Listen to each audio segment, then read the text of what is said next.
funny. I ride the east, the hat stays on just fine. Then I went to the coast and it was so windy, I almost lost my hat. Like, wow, that's crazy.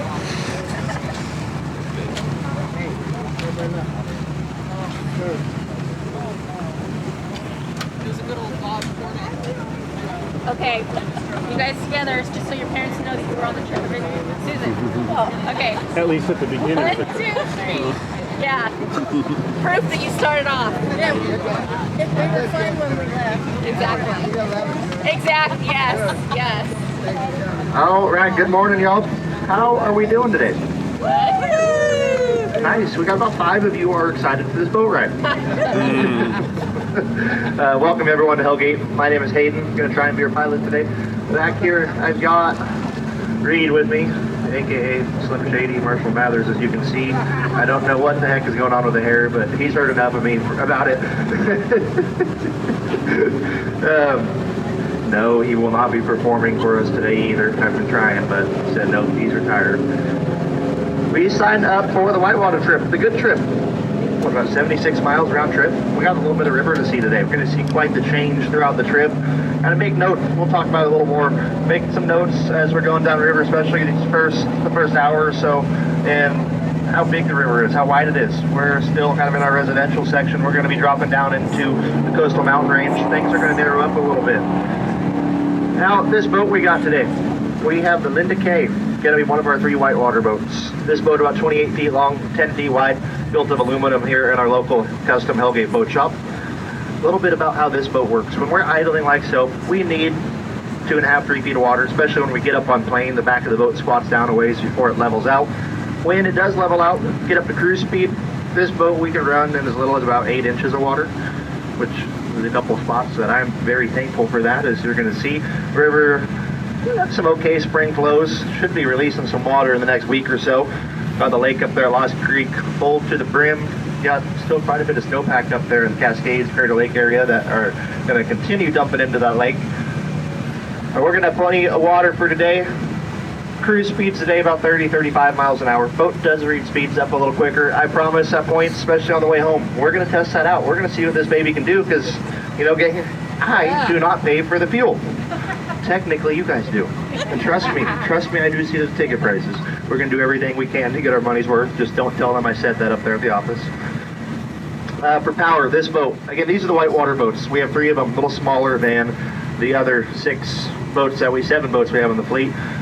These are the only ones that are able to make it past the canyon. You could try in the other bigger boats, but you would make the front of the newspaper for not good reasons if you're to try to get one of the big boats down past the canyon. But these boats, kind of the sports cars of the fleet, a little more maneuverable, a lot more V to the front of them, track a lot better. Twin engines, twin jet pumps in these versus triples in all the other boats. So we're going to have 2 213 Hamilton jets in this boat. Each of those 2 jets are accompanied by a 440 horsepower, 6.2 liter Ford Raptor V8 engine.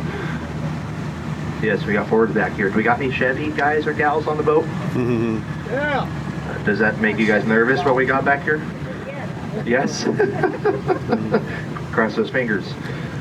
Like I said, about 880 horsepower back here. I'm thinking that should do the trick. We'll find out pretty quickly if not. Just a couple things to go over before we get things rolling. If you look down at your feet, you're going to have life jackets. They're not required on the first part of the trip.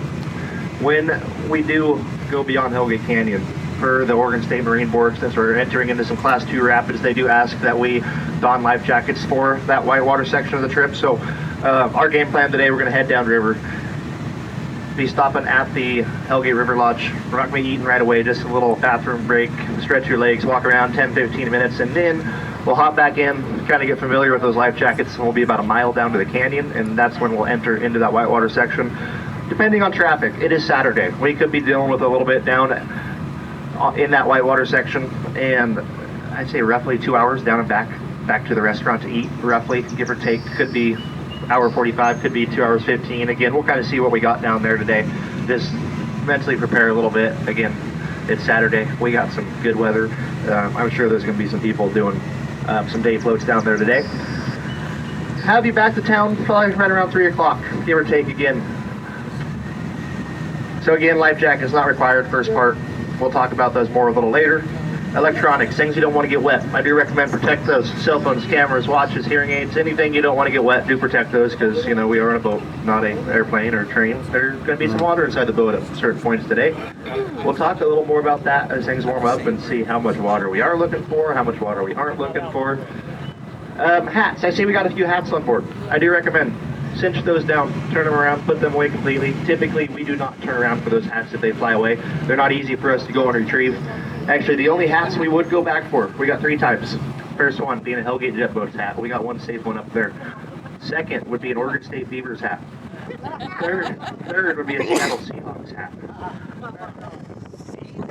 Hey, you're sitting real close to me back here. You better be careful.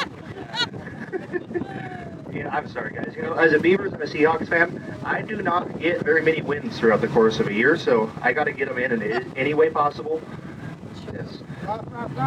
It was pretty bad. There was a gentleman yesterday hopped on my boat for a dinner trip, and he had an Oregon Duck shirt, and so of course I heckled him a little bit as he came on the boat. Well, little did I know, we'd get about an hour downriver, and there was a beaver floating in the river that was not alive anymore. Oh. And we floated right by it, and he looked back at me and goes, "Hey, look, it's just like their football team. Belly up." I'm like, oh, I couldn't be mad at it. It was pretty dang good, and I set myself up for it. Any type of hat, y'all just try not to lose them today. If it is in an opportune spot, we will go back and try, but if I do just fly on by after we lose one, I truly am not just trying to be mean. It's gonna be a little too shallow, a little too rocky there to try and grab that, so again, just try not to lose them today.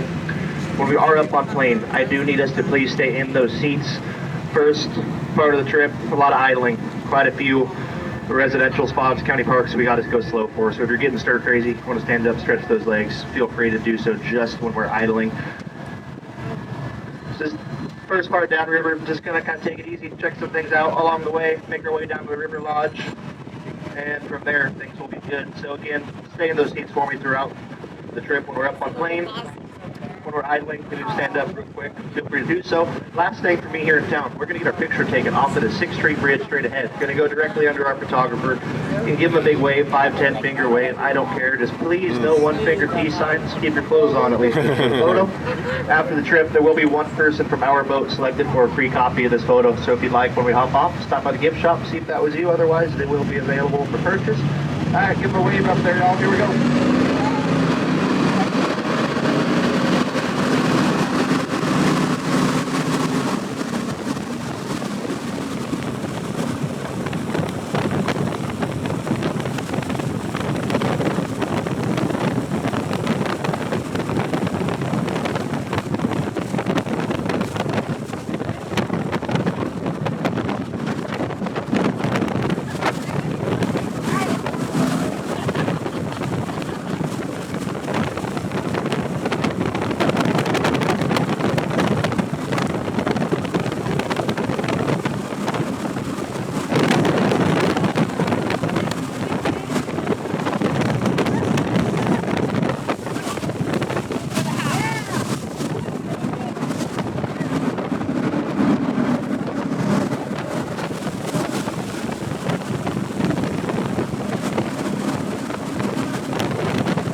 All right, coming up here, we got Schroeder County Park.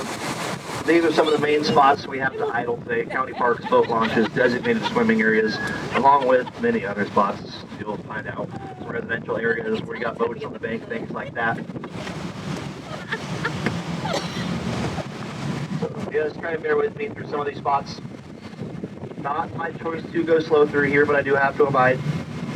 Trust me, it's not easy getting away with things I'm not supposed to do with these boats. They are a little bit recognizable. Trust me, it's early in the year. I don't need any phone calls to the office just yet. Now, y'all, one of my favorite things about this job, getting to drive these blue boats, is we get y'all from all over the place. I always like getting an idea where we're coming from. So let's start off with, do we got any locals on board today? Any from Grants Pass area, Southern Oregon? A couple of y'all? All right, let's kind of go row by row. Holy moly, it's windy. I almost lost my hat already. We would definitely turn around for that one. Front row, you guys. Eugene, uh-oh. Uh-oh. I'm glad you guys are far away from me. Oh, we both lost in baseball last night. What happened with baseball? Both lost. Both lost? How are the Ducks doing? They've been doing pretty good, obviously, besides last night? They lost too. Dang it. Women's softball won though.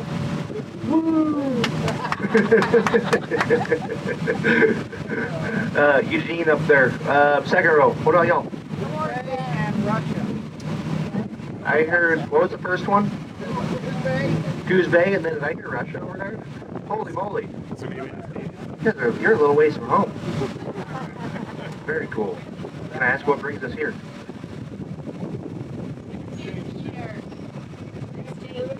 Okay, very cool. Alright, what else we got? Next row, what do we got? Salem. Air Salem. Alright. Grants Pass. Grants Pass, another local. Eagle Point. What else we got, y'all? Eagle Point. California. Why were you so tentative to say that?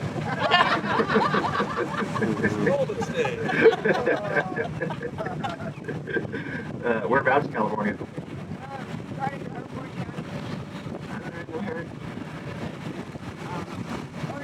Orange County. All right.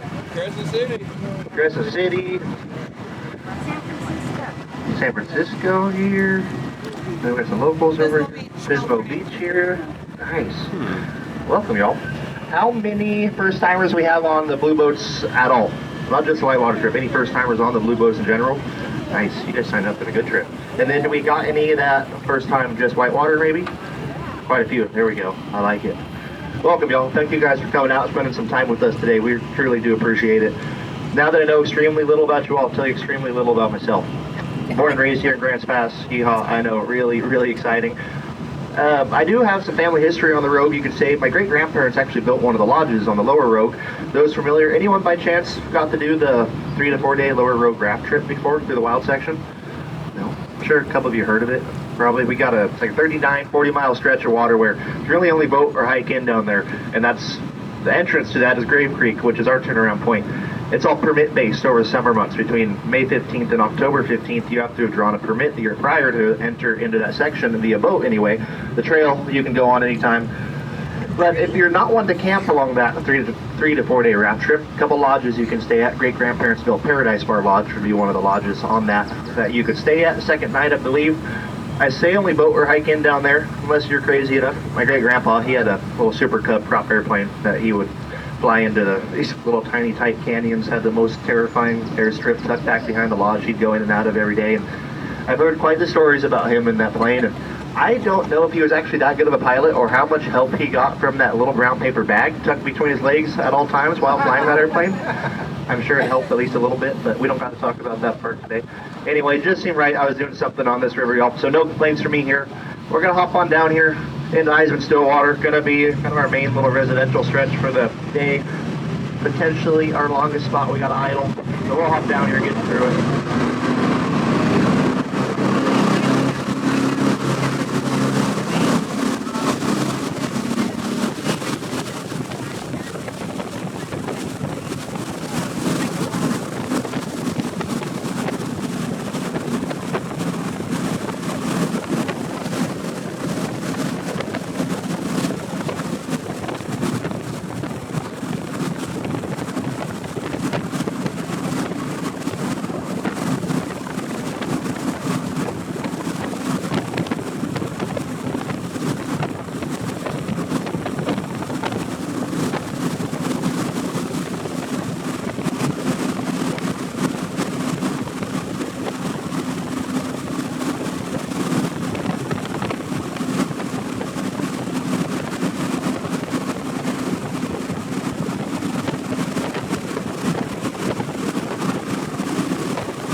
take a little peek. See if we got anyone home in the osprey nest. Way up to the right up there. Not seeing anyone poke out up there just yet. That is something though along the trip. We see those ospreys flying around. Keep an eye out on those. Easily the most skilled fishermen and women on this river. And we don't get to see them going for a fish too often, but it's one of those, like I said, you just gotta keep a watch on them, especially if you see them obviously diving straight towards the water, or a lot of times they'll stall out up over the water, flapping their wings, staying in one spot up over the water, and that's a good sign they are considering going in for a fish. Something you're going to notice about those ospreys today, though, is where they choose to build their nests at. They're typically top of these tall dead trees. You're going to see some other examples of that, and they usually will build them where there's not much obstruction around them, other tall trees blocking the area, and they do that for predatory reasons. They, you know, here in the valley, you've got a lot of foxes, raccoons, bobcats, things like that, that they want the ability, the ospreys do, to, if they did have a predator coming up to the nest trying to get to the young ones, they will actually come in, swoop in there, and knock the predator, try to, off the tree. That's one thing, like I said, you'll kind of notice about them today is where they choose to nest at. Now this stretch of water we're in, called Eisman Stillwater, named after a hop farmer originally. A couple spots in here we got to idle. A couple boats, docks, irrigation pumps that we got to go a little slow for. A little bit about this house here in front of us. So this house up here to the right, this place was built back in '96. To be built, they had to do a few things extra to it, being that they built within the floodplain. What they did, they had 4 garage doors put on the upriver side of that bottom level, 4 more on the downriver side, 8 garage doors total. Doing so, thinking in theory, of course, if the water in the river ever got that high, threatened the house, they'd open them all up, let the water pass right through. Well, little did those folks know, less than a year after they built their house, they would get to test that design out. So like I said, built in '96, then you have the New Year's flood in '97. Last time this river surpassed flood stage, they got word the river was going to go up a little more than normal. Up went the 8 garage doors, peak of that flood. They had just under 6 feet of water running through that bottom level. I'm sure that wasn't too stressful. Your brand new home. 0 structural damage to it when the water did recede. Held up as it was designed to. Some minor repairs and cleanup to do.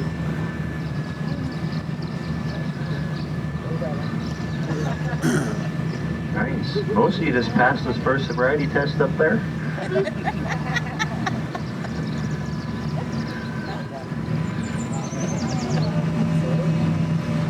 Again, the stretch of water called Eisman Stillwater, named after a hop farmer originally. A lot of farmlands that butt up to these properties here through this part of the river.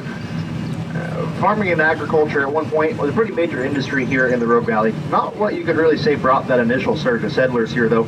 What was responsible for that was the discovery of gold along the banks of this river back in 1851, which we are going to talk a little more about when we get down to the first spot that they found it on, once we get into that whitewater section. Something you'll notice today, here you've got a lot of these ledges poking out through Eisman Stillwater. Again, you're going to really notice quite the change throughout the trip. One, how wide the river is through these first 15, 20 miles or so. But up here, you're going to be seeing a lot of gravel. A lot of the rigs we get to going into riffles is going to be pure gravel. Once we get down into that whitewater section, it's going to be a lot less gravel. It's going to be a lot more bedrock, which is rock attached to the earth that you don't really see a whole lot of change to, really at all. But again, just kind of make some mental notes throughout the trip. You're going to be seeing quite a bit of change. We're going to end up getting well behind those mountains that we see way downriver.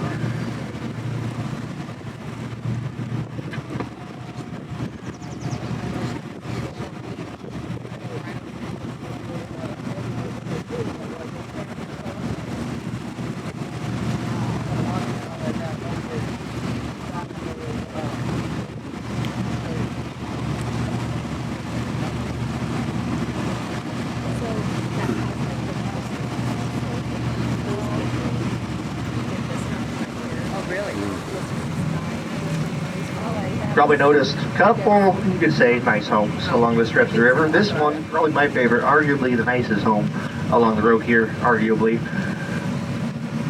So these folks here, 2 of them live there, just under 8,000 square feet. Got just enough room for each other, you know.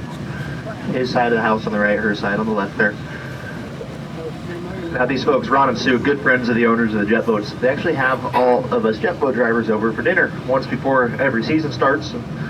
I gotta tell you, got to go in there a handful of times now, and I do not belong in places like that. I just feel weird in there. I try to look at anything. I don't touch anything. I eat dinner and I'm out before I make a fool of myself, which happens very easily, as you will find out. You may have already figured that out. Now, I like to give you guys the option, because this is a whitewater trip. We're going a little further. It's going to be a little bit of a longer trip. Typically, this is where we'll talk about spinning the boat. Are we wanting to hold off a little bit, or are we wanting to try spinning the boat out? What are we thinking? Nice. You four folks for the rest. We're spinning the boat. I like it. All right, y'all. So, a couple things before we do spin the boat. Every time we're about to do one, I'll be on the microphone yelling, hang on, here we go, something along those lines. Just if you hear me yelling and you're not sure what I said, hang on and hope that it is a spin we're about to do. Front row, pretty self-explanatory. You guys got the bar in front of you. Just make sure you're pushing on that bar. A lot of people, they want to pull on it, but you want to kind of push yourself into your seat and lock yourself in there. Front, left, front, right. You guys be aware, you do got the windshield supports going up to the side of your heads up there. You can throw an arm up on that. Just don't hit your head on those. They're not very cushiony. Remaining rows, best way to hang on, since you don't have the bar to grab onto. Grab on a firm grip onto the neck of the person next to or in front of you. If you don't want to do that, you can also grab onto the seat back in front of you. The big thing I don't like to see on the spins all is us sliding around too much across our roads. So if you just hang on, I promise we're going to do a lot of them today. I think we'll get down here probably quarter, half mile down around the corner and try that first one out. Beware, we got some good wind blowing upriver this morning when we spin the boat, which if I go left to right, the left side of the boat's going to get a good bit of water coming over the edge, or vice versa. I haven't decided which way I'm going yet, so just beware.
Alright, first one down. Everyone feel alright hanging on with that? Yeah. Excellent.